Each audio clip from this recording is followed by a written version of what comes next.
Welcome to the Whiskey Chasers, where we talk about our passion for whiskey and its history, either amongst ourselves or while interviewing distilleries, all while enjoying a glass. I'm Steve. I'm Nick. And I'm Chris. Please enjoy responsibly while enjoying this week's episode of the Whiskey Chasers. The music festival world, I really enjoy.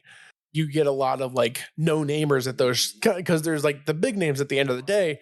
But if you're there for multiple days, there's music playing all day. So there's no-namers in the middle of the day on there that are, we found them and they're amazing. But I'm also not super into drugs. So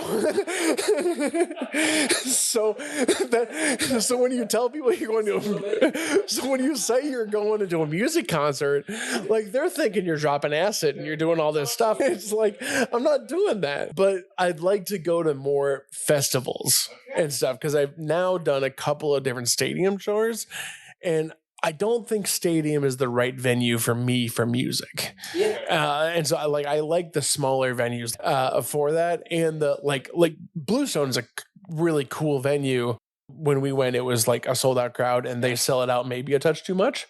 It was a little too crowded, but the venue itself is really, really cool. So that kind of stuff is really good. You talk about bluegrass, small stadium, starter out, no-namers. Yeah. The bottle we're having tonight, if Chris was on, he'd be 1,000%. Chris and I found Redwood Empire, a no-namer. It used to be white, so they had 3 labels: white, white, and white, with blue coloring, red coloring, and black coloring. This one we're having tonight is a Redwood Empire with a burgundy, brownish almost color, but from what I understand, Steve, you've done the research. Yeah. They were a no-namer, and now they might have become something. And this bottle might be the start of becoming something. Yeah. So Redwood Empire, they are a bottle that I have seen on the shelves for a long time, and I've never picked them up. They're out of California. They're out of California. Right. Yeah. They tend to be a touch on the pricier side, which is the reason I've never picked them up. They're not that old. They started in 2015, so they're only 10 years old. But they're out of California, and the Redwood. The Redwoods, is kind of their thing. We always thought it had something to do with the Redwood trees. We plant something if we buy, and they do something. So they do. They do. They plant a lot of trees. They planted over. Do they plant redwoods? Is that a thing still? They plant various types of trees. They do donate some money to preserve the redwoods. Can you plant redwoods anymore? I mean, you can. You can plant them, but they grow slowly. So, that's the thing. And you got to wait 1,000 years. They're old. Right? Come on. But the name of this bottle, the Redwood Empire is the name of the company. Right. This particular bottle is named the Lost Monarch. Their 2 main other offerings. This is their combination. It's an American whiskey. Yeah. It's a rye and a bourbon. Their main bourbon is called Pipe Dreams. Their main rye is called Emerald something. Where'd it go? Emerald Giant. A giant. Yeah. All of those names, Emerald Giant, Pipe Dreams, Lost Monarch, are names of trees in the redwoods. Names of specific trees? Specific trees. So if you go to the redwoods, you can go and see this tree, the Lost Monarch, is one tree, a single specific tree. If you go to their website, they'll give you the coordinates for it, and it's in Jebediah Smith Redwood State Park in California, and you can go to it. It is I think it's the 3rd largest tree in their area, and you can go and get stats for that particular tree. So largest tree. So a 10-foot pine tree? Yeah, between 10 and 12, I would say, feet tall. Yeah. No. Something in there? Actually, let me see if I can pull this up real quick to find this exact tree for us. It is 321 feet tall. So that would mean it's a football field tall. It's a little more than a football field. Sorry, what is tall? I missed it. The tree. The tree. The okay, Lost Monarch tree is a football field tall. Yeah. So if you laid a football field up, that's how tall it is. So we could possibly run up it. And die. 26 feet wide. 26 feet wide? Yeah. So look, if you stretch out your arms, if you're a 6 foot person or right around there, if you stretch out your arms, it's about 6 feet. So it would be 6 of you are fingertip to fingertip if you're 6 foot tall. So as an idea of about how tall that would be, or 6 of you on top of each other or laying down. That's a lot, and that's like 7 of me. Yeah, like that's insane. So yeah, and it is it's in, like I said, Jebediah Smith Redwood State Park, and you can go on there. It's in the Grove of Titans. There's a particular grove of redwoods. They divide all that up out there, and if you go to the redwoods, you can kind of see all that. I've never been to Crazy. the redwoods. Yeah. No, So- I've never been there either. I've wanted to go. It is high on my bucket list of things to do, and sooner the better. And so I Why? would love Because to get they're out gonna there. die soon. No, because or- wildfires. Yeah, wildfires and stuff are taking out of Oh, various but these ones won't at die. different They're parts. Right, like fire. Right, fire is red. because fire goes, oh, you're like me. I'm not going to burn you. Yeah. Yeah, they have an agreement. Well, they're gonna go around this Yeah, one and go this around that one and this one. Oh, you're big. Let's go around you. Yeah. But there's a site just called famousredwoods.com, and you can go and find particular trees, and like there is like a movement of finding just old trees. Like you can go out and like find it. Like every state has their oldest tree, and you can go out and you can find the coordinates and go to that tree if it's on public Do you land. want to know what tree I would want to find? Yeah. The one from Forrest Gump movie. Yeah, From the that'd front. be a Yeah, really that good was one. a super So, cool one. Anyway. Is that the one that's hanging? Yeah, and then at the beginning of the movie, they're sitting. The kids are sitting on it, and at the end of the movie, the branch is like on the ground or close to the ground. It's like not far because from it kind of there. old. Is that the older and weeping stuff. willow? I don't know. No, that's a different. one. Okay. Yeah, that's a different There's tree. one in Charleston that's like the weeping willow, almost kind of like. I mean, I'm sure that one was in that movie too. Oh, it's been a while beautiful. since I've It's seen real, it. it's huge. I mean, it's massive. So it was the years ago. The most famous tree that I know of is the one from Shawshank Redemption. At the end of Shawshank, when he buries the stuff, that's up in Mansfield, Ohio, and so you can go there and check that out. And so it's near Mansfield Reformatory is where that whole movie is filmed. You want to know how I know about the redwoods? The only reason I know about the redwoods is Star Wars. Oh yeah, The Empire Strikes Back. I'm Oh, pretty sure is man. where they like yeah. they like fly through on the Hold little on. like Was it is it Empire the- Strikes is Back, it or was it or is Return on- of the Jedi? oh Because here's the thing: if somebody hears that, they might complain. it's the Wookiees. Please text so us that's the Return of the correction. Jedi. Return of the Jedi is Wookiees? Oh, okay. All right. Yep. So I was wrong. I don't know my Star Wars at all, so I don't One of know. them is Empire Strikes Back, along with the what monster, the snow monster. Oh gosh, yeah. can't remember the name of that one. Oh gosh, I'm blanking. Anyway, so now people do not complain. Yes, do not complain. We're corrected. Please text us if we're wrong. Yes. Yeah. Yes. But yeah, so that's how we found out. Oh, so Chris and I got in on this bottle when they first started. You said 2013? 2015. Okay, so 2015, Mary and I came to Ohio 2018. So that might have been 3 years when we found this bottle around when they first started. And they were sourced at the time, if I remember right, wanting to make their own. This is the start of theirs. These cask strengths are the start of blending, if I understand right, blending their stuff with whatever they sourced at the beginning. Yes. They are a blending company, so they do make their own stuff, but they also blend it with others. So they're a combination of that. They're out of California, which California is wine country. And it's So super interesting you- for whiskey. Yeah. So we've had a couple of brands out of California. We've had these guys. We've had Whipsaw and all them, which is what, Savage and Coke? Not Savage and Coke. That Or one Savage is Chris wants to call it's a I thought it game. was them. No, it's what do I think it's a game. Are you saying crap. game? A game. Like video game? Yeah, old video game. It's Pac-Man? no, it's Frogger? oh gosh. It's this guy's like it's not a Navy SEAL game. He's like a Splinter Cell. Oh, yeah. Oh, I was going way back. Splinter Group. And So Chris that's always how calls old it I am. Splinter Group, and Chris always calls it Splinter Cell. Always calls it Splinter Cell. Yes. But they source for that bottle, they get their stuff from Prisoner Wine, right? Is that right? For that bottle, Or is it one of They their other talked- versions the of it? other versions, but they talk to prisoner. They talk to the owner of prisoner wine. So, or that's not Orion. Whoever the owner is of Savage and Coke. David Piney. Yeah. Yep. Yeah, which also, but not anymore. So Not anymore. no, David Piney does not I feel like own- we talked about this for their Christmas bottle. No, this just happened this year. Oh, Prisoner so maybe Wine. not. Prisoner Wine is now owned by High West. Wow. Okay. Yeah. Didn't know that. Whoa. Yeah. Prisoner Wine was just sold off to High West, but the owner of Prisoner Wine is the owner of Savage and Coke. But he also owns Orion or Brian or He owns Orin Swift. Orin Swift. That's Yes, what it Orin is. Swift. Yeah. Which is sold to Gallo, which is a wine organization.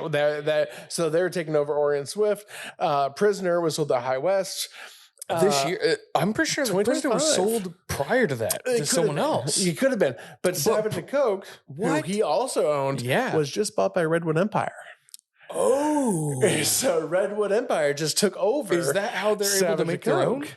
Huh? Is that how they're able to make their own? I think they were making their own anyway, but they're taking over Oh. the distillery.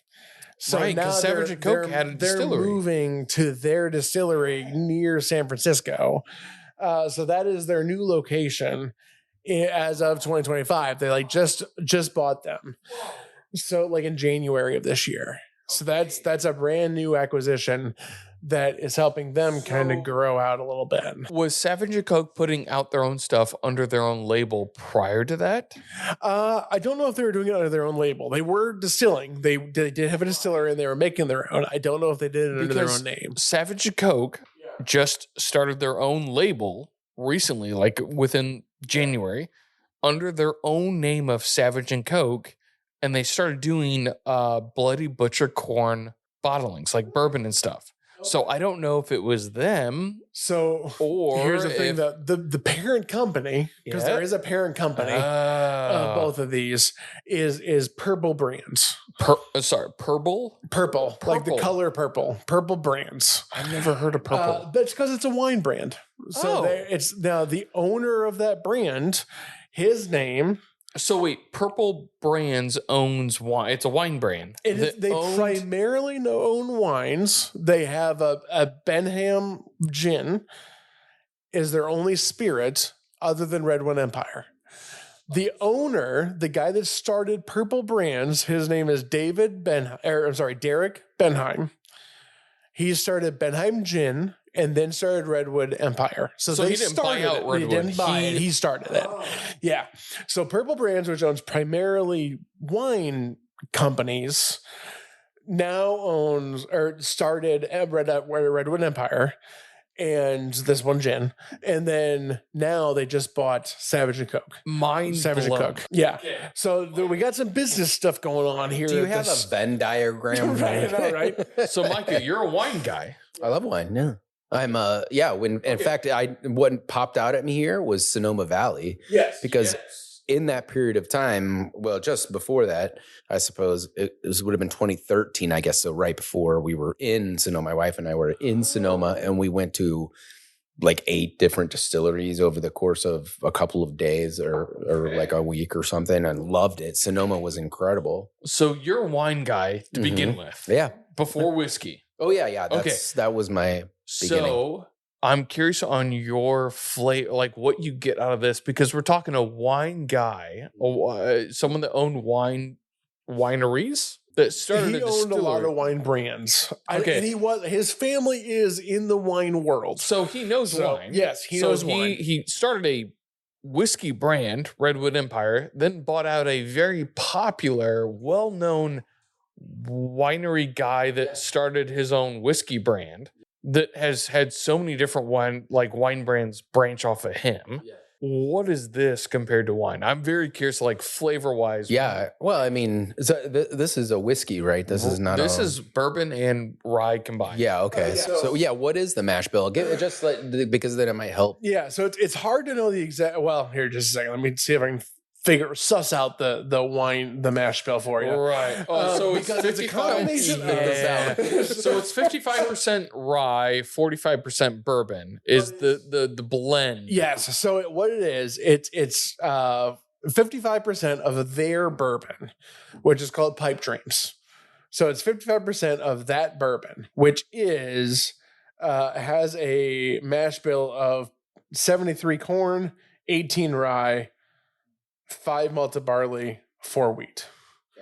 So still a little bit on the higher rye, but not like a high rye. And got then, wheat. It's a 4-grain.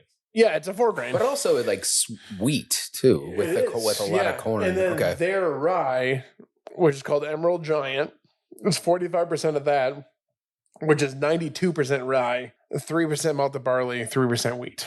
So it's definitely high on the rye end mash bill wise because of the amount of rye in it. It's almost like it's a rye whiskey that's high wheat. Almost, yeah. So, but coming from a wine flavor, like wine palate, I'm curious on this for wine palate. Well, so I mean, okay, I'm going to sound weird. like a broken record here, but I mean, like for me, like this initially, the first sip that I had was real strong black licorice, but it evened out real fast after that to like much more sweet than I was kind of expecting, quite frankly. But when I try to think about it in terms of like, so I started drinking wine a long time ago, and then just tested out different wines after, going out to wine countries, stuff like that, and while I was there. And then eventually moved into beer for a period of time before I started drinking whiskey. So beer was like the middle of my wine to whiskey. So I kind of had those tastes kind of like broken during that period of time. But I can definitely, you can for sure taste some sort of red wine specifically. So I like Cabernets a lot. And that's what I'm getting from this, from a wine perspective. I actually really enjoy the taste, despite the fact that I hate black licorice. Mm-hmm. So, I mean, I actually really enjoy this. So I ruined the end. Yeah, you don't ruin anything on this. Yeah. So for me, tasting this and thinking about it from a wine perspective, like you said, red wine. For me, when I taste red wine, I tend to get a dryness out of it, even though like white wine is usually what you consider as a dry wine. Yeah. Red wine, I usually taste. It's sweet, but it leaves like a dry aftertaste, like it dries out my mouth, kind of thing. Yeah. And I get that with this. I get kind of a little bit of that sweet. I get the sweetness of a red wine, but with a dryness to it. And it reminds me of kind of like a Pinot Noir or a like kind of a heavier red wine that I also enjoy. When it comes to wine, I like a red wine. Yeah. I like Cab. Pinot Noir is my personal favorite. I like it. I don't mind it. Yeah, exactly. And so I kind of like that in it. I don't really like white wines as much. So I do get a little bit of what you mean by that, like that kind of that dryness that you get from wine, but also it is very sweet. Like I get a lot of sweetness out of it. The black licorice that you're talking about, I do get that like you said, at the very beginning. It dies out quick, and it's almost like I was trying to think of the fruit and I can't, what's the fruit that you really like? Black currant. Yes, there you go. I was about to say, it is black currant. Yeah. I don't even know what that is. It's kind of like a black currant, which is, to put it in perspective for you, it's like a super deep grape, which kind of can come out licoricey, because it's almost like it's not as sweet. It's almost like a really hard grape flavor. It's out of like it's England, African. It is this like, it's sweet, but it's so dark and rich, and like it's the equivalent of like a dark beer, but like a sweeter dark beer. So wait, where did you taste this fruit? So I got to go to Kenya a few times when I was in high school and college. Oh, that's so cool. And that's where so it was high school, junior and senior year of high school. And in college, freshman year, I emailed Fanta, Coca-Cola, begging them to bring Fanta to the US, and they said, "Oh hell no. We literally just have like flavors for different areas,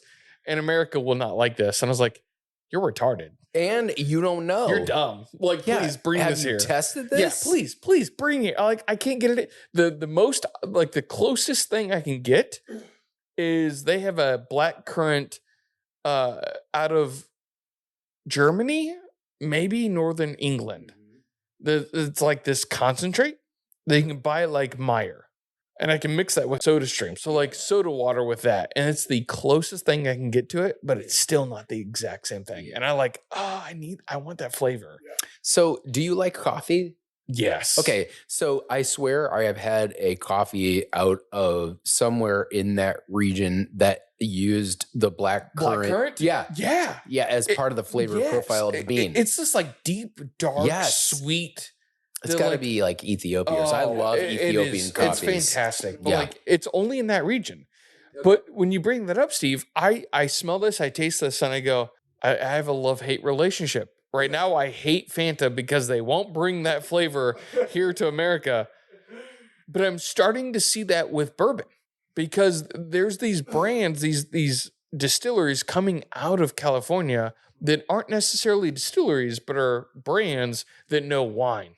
And they're doing wine, whiskey, wine, bourbon so well that I'm like, we're bringing on a different era. We're bringing on something more. So for me, like these guys have like a master blender because they're making their own stuff. They're also bringing in other stuff. So they have blenders, which to me, that's like, because they're from wine country, they're used to that blending tradition. There is a blending tradition in wine that there is not necessarily in American whiskey. So now Scotch, all that, they have blenders, that is there. But for Americans, we're looking for single barrels. We don't want a blend. We want the single thing. And so because of that, like, that's the reason I think that like Westward, which is a whiskey brand out of Oregon that is very big in American single malt, has become so popular, is because that American single malt is more of a Scotch-esque sort of thing where you have a lot of blending going on. You have a master blender with those companies. And so because of that, I think anything on the West Coast that's more wine-centered, I think does blending things a little bit better. And it's because of the wine tradition that they have. Now, to put it in perspective, though, on the size of this company, we have at least their main offering. Pipe Dreams is in Ohio. Lost Monarch is in Ohio, I believe. Now, I don't think the Cask Strength is, but the regular one is. So I found the Cask Strength outside of Ohio. Yeah, but both of those are in Ohio. Pipe Dreams and Lost Monarch, non-Cask Strength, are in Ohio. I don't know if Emerald Giant is. I don't think I've ever seen that before. They're rye. I don't know if Chris and I found it early on or not. I don't know, but I know those two are. But to put some size in perspective, they just bought out Savage and Coke. They just moved on into their distillery and started using their equipment and doing all that kind of stuff. They are now tripling their production and putting out 14 barrels a day. Tripling. Yeah, they were 4 barrels a day. So in 2015, we're talking 53 gallon barrels. Yeah. Okay, so we talked about Indiana Whiskey Company on the last podcast. Yeah. They put out 90 gallons a day. That's the most they can ever put out. So that's roughly 2 barrels. 230 gallons. Yeah. Okay, wait, 330 gallons. So I must have literally no concept of how much people put out. Yeah, when you do distillery tours, it's mind blowing. Going like big to small to like really small and then smaller. What do bigs put out? Thousands. How many barrels? Like I think Buffalo Trace or Jack Daniels to go for the biggest. Jack Daniels, I think, puts out like 4,000 barrels a day. Of 53 gallons. 53 gallon barrels. Okay, and I would expect that. Yeah, exactly. So what about medium? Journeyman, I don't know their exact number, but I would guess it's probably in the hundreds, maybe 100. I take that back. I bet it's under 100. Yeah. I would say 80. You really got as an estimate. Huge to like maybe medium to small to extremely small. I don't know if they really have like huge to large to small. Like, Yeah, I don't know who would be considered. I think Middle West would probably be large. Middle West, maybe. Because they're now that they're sourcing for Their other people and contract, stuff yeah. and contracting, kind of like an MGP sort of thing. They're middle tier. I would say they're probably what would be maybe a large. Yeah. Whereas if you're going to consider Jack Daniel's large, then you would put them at medium. And then Journeyman or whatever. Journeyman, Depth small. of Creed, small, yeah. Because I was thinking 14 is little. Yeah, very little. But we're talking, you talk And I was 14 like- barrels, but 53 gallons. You talk about Indiana Whiskey Company putting out 3 30-gallon barrels. That's the most they can. So 90 gallons a day. Yeah. Well, Which we were is talking about when we were teeny-tiny. talking about single barrels and Yeah. like trying to get companies to join us for a Right. single barrel. How many bottles do you get out of a barrel? I mean, we did. we did Journeyman and we got 200. What was the Fire and Flask? Durham, yeah. Durium or Durium, yeah. So they do 5-gallon barrels. You've had gallon barrels. Yeah.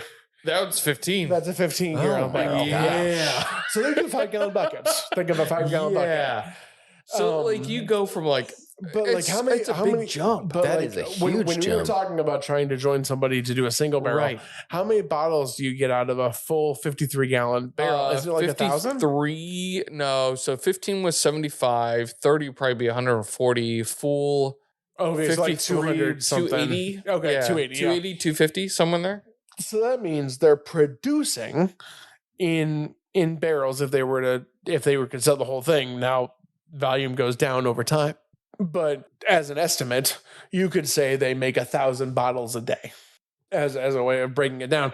Now that's really not true because things go down. The volume goes down over time. Like that 53-gallon barrel is not full by the time they of course. finish it. Yeah. So like this cast strength, instead of 280 bottles, they probably got like 150 bottles out of that barrel. Okay. So use that number, 150 bottles, only 4 of them. So they're making like say 500 bottles a day. I mean, that's still a decent amount. That is a decent Like, amount. For their, I mean, you talk about starting what, 2013 is what you said? 2015. 2015. So 2015, we're talking 10 years. And they started out not producing their own, but they were sourcing to producing to now buying someone else. 10 years. They've sourced, made, bought, now made their own. And they're making how much? 15? 14 barrels 14 barrels. a day. That's huge. And they bought wine brands. Is that how they that started worked? out with, so his parents own a wine brand, so he kind of grew up with the wine. Yeah. Okay. And then The bought- owner of Savage and Coke was a wine family. Prisoner Yeah, wine to right. Orange wine. Yeah. But Savage and Coke is a whiskey brand. So they did start making whiskeys. And Which is then so fascinating. They're bought them out. So Prisoner wine was bought out by High West. High West. Fascinating to me because they're on Salt Lake. Yeah. That's weird. But then he sold Prisoner, started Orange Swift. But you bring that craft to American whiskey, to American bourbon blending, and it's like, what am I doing? What is happening? Honestly, I think that could potentially be one of the waves of the future for, American whiskey, quite frankly. I actually really enjoy this too, which makes me wonder, I don't know, did you guys already talk about like where did you get this bottle? So Tipsy's where I bought this. I can't find it outside of Ohio. I can't find. Inside of Ohio. I can't Yeah. find it. Yeah. Outside of Ohio, No. I can start to find it. Right. Lost Monarch, we do have in Ohio, just not cast the strength? cast strength version. So Yep. that bottle, but not cast strength, See, I'm telling is in you, Ohio. and I And paid. I'll be buying it. So Yeah, it's really good. I'm a I huge fan of this bottle. maybe top dollar for it, and I paid $115 for it, maybe. I mean, but that's reasonable. But going back to like the wine aspect of like blending, like holy crap! This one, so they started in Sonoma County, so they're right there in wine country. They're now at Mare Island, which is near San Francisco. So that's where Savage and Coke was, and that's where they moved to, and that's where they have like a tasting room and doing all that stuff. So I just finished off a bottle of Fortune's Fool, I believe is the brand. And they started with their Prelude. So they do like acts, kind of like Midwinter Night's Dream. Okay. So they started with a Prelude and then went on past that. Tipsy recommended this several times to me. I passed it up. Finally was like, fine, whatever. You recommended this, I'll take it. I hate myself for passing it up. Okay. Which one was this again? It's Fortune's Fool. Fortune's Fool. They're out of California.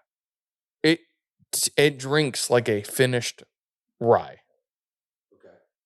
They air dry their staves out there.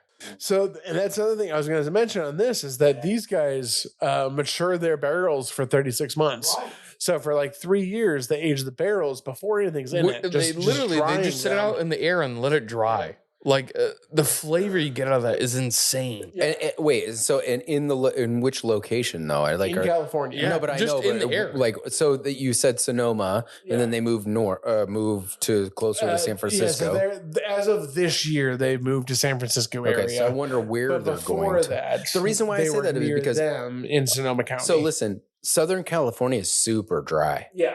And when you get to the closer you get to mid, it gets wetter and wetter, and then northern is like basically Seattle. So these might be like Southern California that they're doing. Okay, this. so I could see there being more. But you get this like dark cherry, red. Dark cherry. Yes, there's another word. Yeah, you get this like dark red, dark cherry, like dark fruit finish. Yeah, and I literally sent Tipsy a text. Was like, hey, why didn't you tell me this was finished? And he goes, it's not.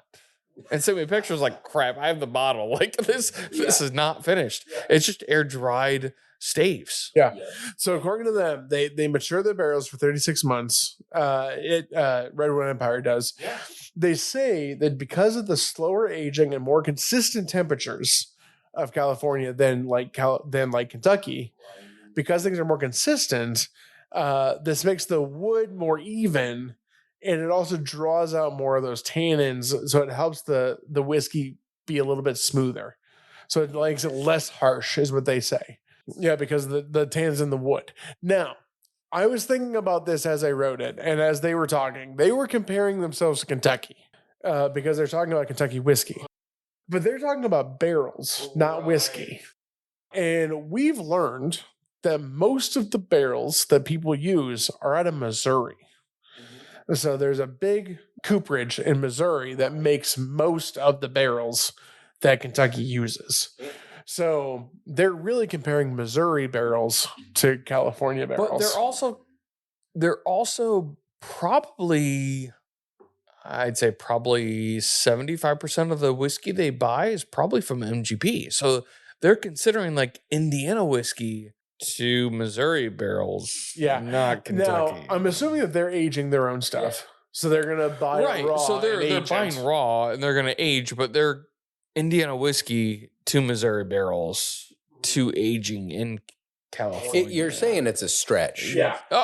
There's a lot going on. Yeah, there's a lot of stuff. There's a lot of there's so much pieces to that. Yeah, so much variation going on. To claim that is, I think to the maybe more uninformed consumer would be an easy win. This seems like a good marketing thing to say. 100%. Yeah. Because this is so much variation. There's like, I can't call this Indiana. I can't call this Kentucky. I can't call this California. Like, what do I call this?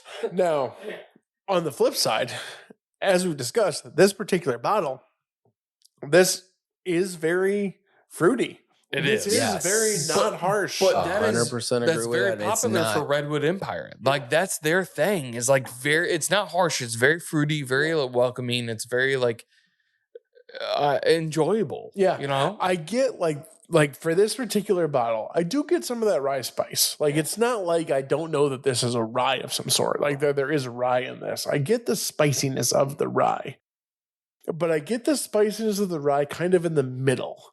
It's not at the end where it's burning me. It's not going down the throat, and I don't feel the burn of like a rye, or I don't feel like this is like a high proof because of that. Right. Because this is what, 116 or something. I think there's like 116 proof. 116, yeah. I think it tastes pretty much that. It tastes like it's a higher proof, but it doesn't burn at all going down. There is a sweetness at the front, a spiciness in the middle, and then it just kind of draws out, and it has a really nice long finish that I really, really enjoy. I gotta believe this is great with tobacco. Oh, Like a pipe tobacco? Yeah. Oh. Yeah, I would guess that this would go super well with a Oriental that has a kind of a creaminess to it, but also like a creamy spiciness to it that I think would go really, really well with it. It would add like to the rye almost, Yeah, like the rye yeah. aspect, yeah. A burly Oriental blend would probably go super, super well with this. Yeah, and then the fruity component too. Yeah. So like that I really actually enjoyed a lot. This would be one that I would buy. I would definitely pick up a bottle of this. Yeah. So I have stayed away from Redwood Empire because it tends to be a little on the pricier It side. does. But I think that when they seems first to started out, it be- was like 50 bucks. Yeah. And that was a couple of years ago. Yeah. Like, And now they've kind of gone up a little bit. yeah. But it's kind of worth it. Like, I think of like 50 bucks and like, okay, so 50 bucks. This is, I might have paid 110 for this. We'll stretch it to 110. For a while there, Heaven Hill, 7-year, bottle and bond, 75 bucks in Ohio. yeah. Yeah. Yeah. I see your face, Micah. Yeah. Might be This might bottle think is about in Ohio. Oh. The Cask Strength Lost Monarch is in Ohio. What are they selling it for? For 70 bucks. Holy cow. I will for sure buy this bottle at 70 bucks. I know, right? I don't say that often, that but is- like that is That is a super awesome price for this bottle. Yeah, I will where select a location. I know, right? Exactly. You go to ohlq.com and look up where it's located and buy it. Most people would walk into the store and not realize that this could be They would be like, oh.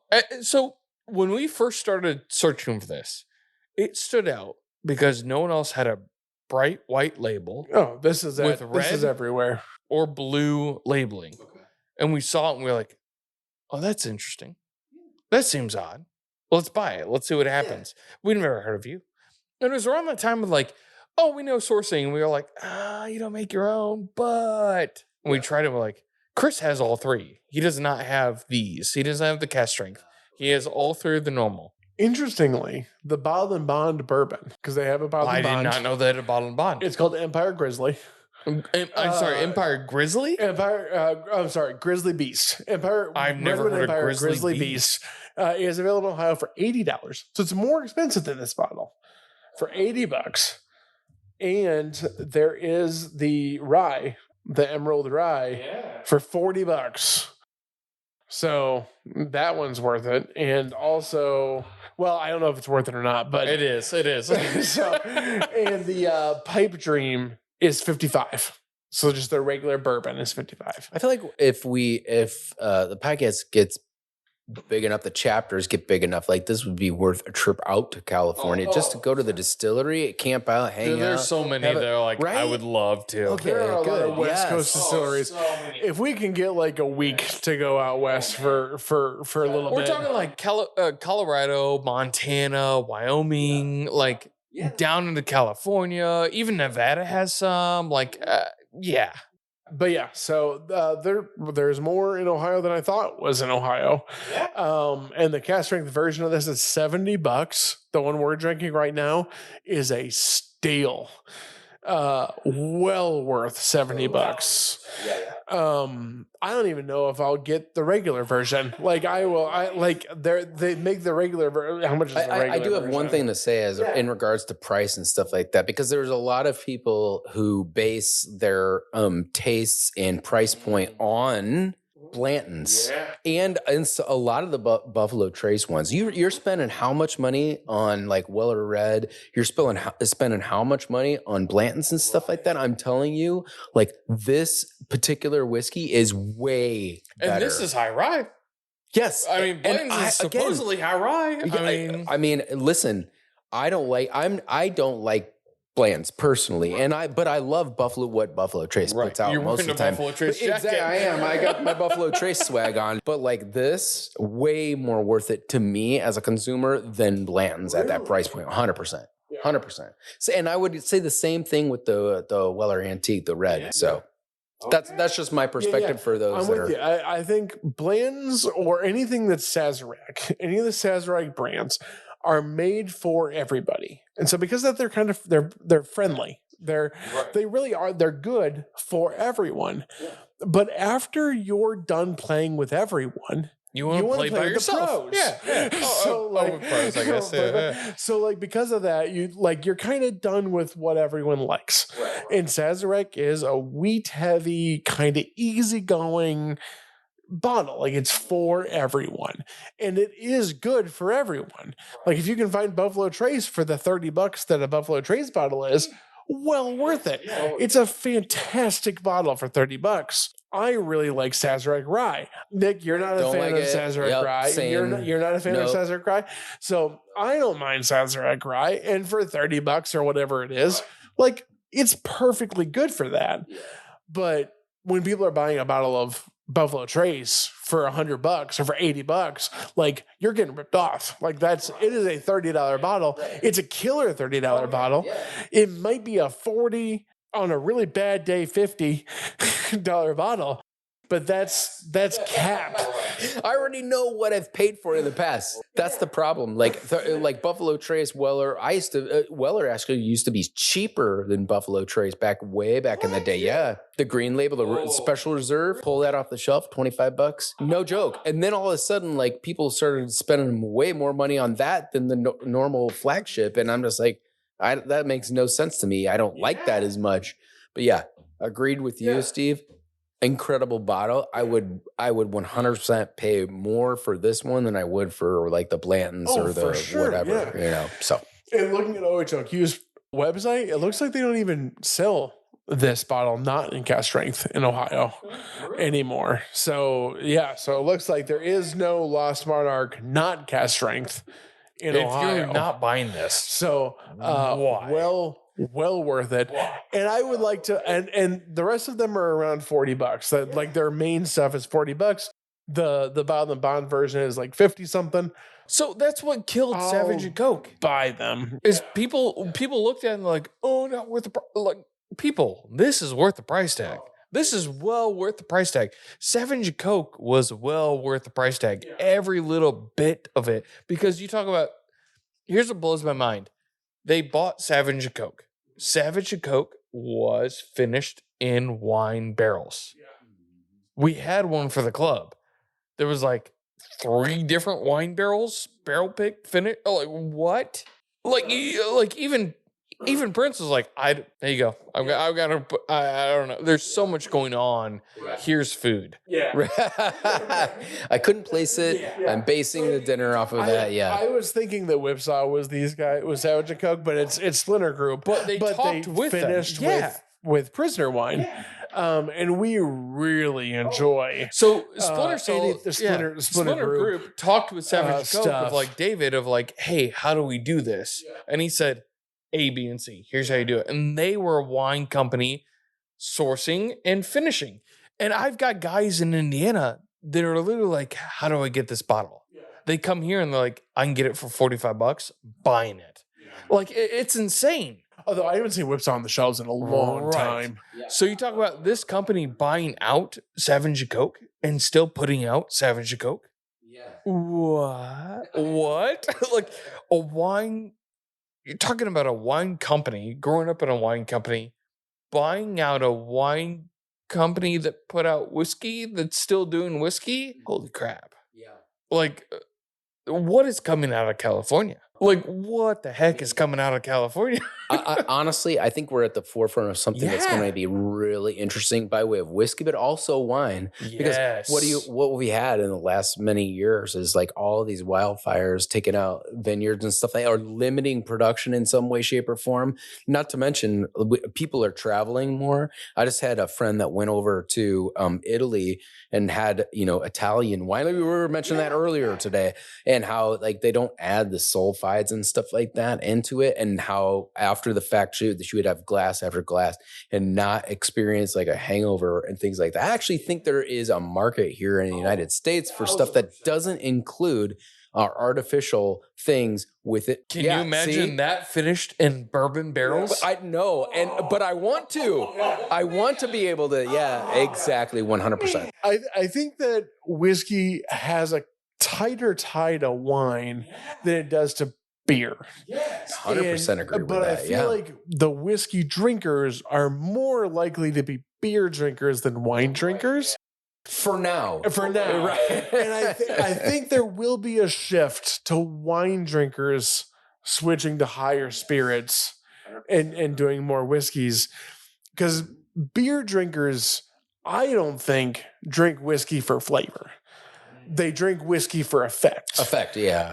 There are like mixers and things like that. So they're doing a lot of Jack and Coke kind of stuff. When you get into these higher end whiskeys, so whiskeys where you're going to sit and sip them for a while, that's more of a wine experience than it is a beer experience. And so I think it's just going to, I think it won't take too much time for wine drinkers to switch over to the whiskey world. They may, depending on marketing, end up in tequila though. And so I think tequila for whiskey, like what, just marketing wise, I could see wine drinkers switching to tequila in order to get their high proof, to get like a spirit version, because I think tequila does a good job of marketing their agave spirits and their flavors in that world. Whereas whiskey has just as like when you just say I drink whiskey or just I drink bourbon, you're thinking of Jack Daniels. And so you're thinking of shooters versus sitting and sipping. Right. And I think tequila might be trying to become a sipping spirit. I think gin might be the wine. Tequila will be the shooters. It'll be the whiskey shooters. I think gin is more like the botanical, the like, I'm pulling this, I'm pulling that. Like, I think gin is what they want to be. I don't know if they will be. They'll feel like they should be gin drinkers because it feels sophisticated. But I don't know that they're going to like gin necessarily. I don't think gin has an association with wine in flavor. You don't have the same kind of You don't have the association, but you have that like deep, I can pull this, I can pull that. A little bit. Whiskey, I think, has the most association with wine. But I think if tequila plays their hand right, they can take over that market. I hope that whiskey will not let that happen. I don't think and that whiskey will be able to take the wine crowd. Because I think the whiskey and wine combination is going to be the right that combination. Flavor, that deep. Now, where whiskey can do it, if they play their cards right, is in the finishes. You can say that this is wine finished whiskey, and that will draw the wine people over. Yeah. So then there's the connection of the marketing aspect there with wine and whiskey. I think that, So when I think of wine, what I think of is the Catalina wine mixer from Step Brothers, the movie. But it's like a lot of wealthy people, buying helicopters or whatever in that movie and stuff like that. When I think of whiskey, I think of country music. When I think of tequila, I think of Dwayne "The Rock" Johnson.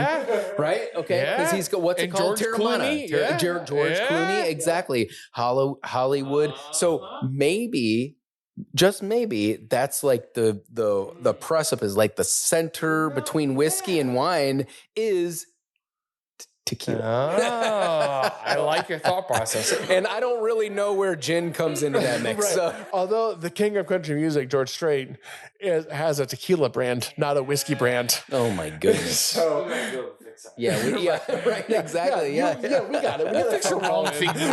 Come on. Yeah. So here, one other thing is, I think the catalyst here is Matthew McConaughey.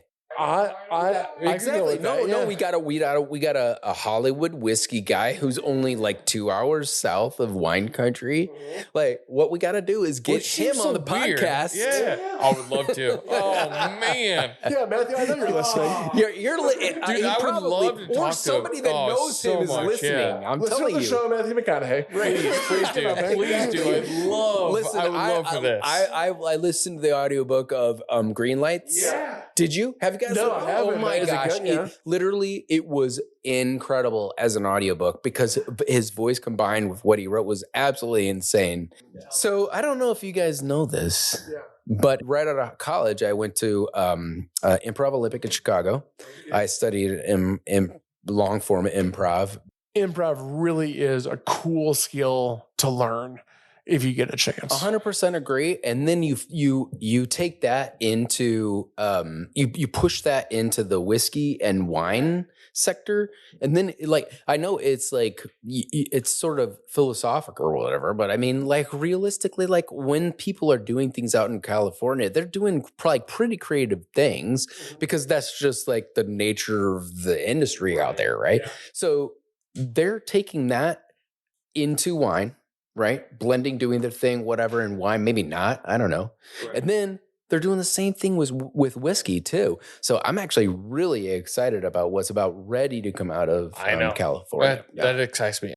When Chris and I first started, whiskey out of California was not normal. It was like whiskey out of Kentucky. That was the thing, right? So like now you branched into like, okay, Kentucky, Indiana, got it. Okay, we might go Eastern. Got it. We might go a little west, but it's like Utah stretching. like Texas might be the Western countries. Texas. And they're like, okay, well, can we get past Texas? Like, you're stretching. Even Texas, like, I don't know. It's weird. It's different. It's stretching. Then you get into California, and it's like, we know wine. And Chris and I have never had an issue with that because they blend wine. They know blending wine very well. They don't make their own whiskey. They haven't in the past when we first started. So, okay, so you're not making your own, but you know how to blend. Yep. And you know how to blend to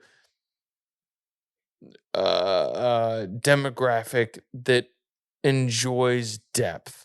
That enjoys more than just, ooh, I can taste alcohol. Like it is a depth, it is a variety, it is spanning, right? It just spans over white to red to mixed to whatever, right? But we can blend that. Yep, exactly. And I'm going back to the fact that I believe Matthew McConaughey is the linchpin right. too. You talk about what you're describing. You talk about that, and they're like, okay, we don't make whiskey, but we can blend wine. Let's source whiskey and finish it in our barrels, and then blend it. And you're like, whoa, this is like steak, but different. Yeah. And then you're like, whoa. Crap, this is like a dessert, but like, what am I like? This is what? Wait, I can eat this with steak. Yeah. I can have this before the steak. I can eat it with the steak, and then even after dinner. Right, this could be like a nightcap. And then you drink something else. You're like, oh crap, this is like an appetizer. So I have appetizer, steak. I have dessert. I have blending throughout. What the hell am I drinking? Because we talked about cocktails. I can have cocktails before I have a main dish, before I have food. And then once I have food, I can't have cocktails. Yeah. And then I have whiskey, and it's like, can I have whiskey while I eat food? Oh, I don't know if I can. And then I have dessert. Okay, whiskey is kind of like okay. And then I have a cigar or pipe afterward. Like, that's great. But like, what happens in between? This is the like in-betweener. This is the like, I can figure out what fits. I can have pasta. I can have seafood. I can have meat. I can have this. I can have that. Because it is so well blended with the wine to get like, there's so much going on, but so well blended that you're like, it's like but it's also like a deep breath of like, oh, I can have this. Like I can enjoy this. It's not like have it, can't, have it, can't, have it, can't. It is like I can have it. And it's a smooth, maybe even a rough transition, but it's still a transition between this, that, and the other. But to clarify, this bottle is not blended. Right. This is not a finish. This is just a bourbon and a rye combined. It's So done by a wine history wine area, yeah, a wine area, an owner that owns a lot of wine businesses. Right. So what are they going to do next? Yes, exactly. Like there's so much more. I a little bit worry that Redwood Empire, being owned by a wine brand, might start finishing in wine. And I think that might be too winey, because this almost tastes like it's finished in wine. Like that sweetness from that, like it almost tastes like it's finished. It's a very sweet wine-like tanniny drink that if you were to finish it, it would almost be like adding wine. Like it would almost be too wine forward. Right. So what I hear you saying is don't go too far. Yeah, don't go too far. Mike's like, please don't go too far. And I actually agree with that. Yeah. Because don't go too far. But this is great. That maybe they're going to start finishing when their normal stuff is already kind of whiny. And I don't know why it's whiny. Like, I don't know why wine or like that sweetness is what I really taste, because it's not necessarily their mash bill. Their mash bill has a decent amount of rye, and this particular bottle has a rye added to it. Like, this is a rye forward kind of bottle. And so it's already kind of a spicier thing that I don't really taste. I taste a lot of sweetness. Like, I do know there's rye in here. Like, I can taste those rye spicy notes, but it's like a spice added to an apple pie. Like, it's an apple pie spice. It's a cinnamon, nutmeg kind of spice versus like a pepper spice. And so because of that, it's already on the sweeter side, that I worry that they may start finishing their whiskeys in wine barrels, because that makes sense that you would, that it then will become too sweet. So I'm a little, I could sense maybe an issue with California whiskeys in the future as they finish in wine barrels. Yeah. If I had to, like, if I was clairvoyant, I would think, okay, maybe they'll like experiment on something, accidentally go too far. Yeah. And then they'll pull back a little bit and then get, hit that right flavor profile that everybody's gonna be like, this is amazing. Right. From like going back to our previous conversation, going from wine. I could see some issues there, but for this particular bottle, this is a heavenly bottle. I'm a really big fan of this bottle. I really want to buy this bottle. So I really like this bottle. I'm going to have to figure out I'm going to do a couple extra tastings with Watershed so I can pay for this stuff. Figure it out. That'll be fine. There's nothing wrong with that. Yeah. Well, awesome. All right. So, till next time, gents. Till next time. Thanks, guys.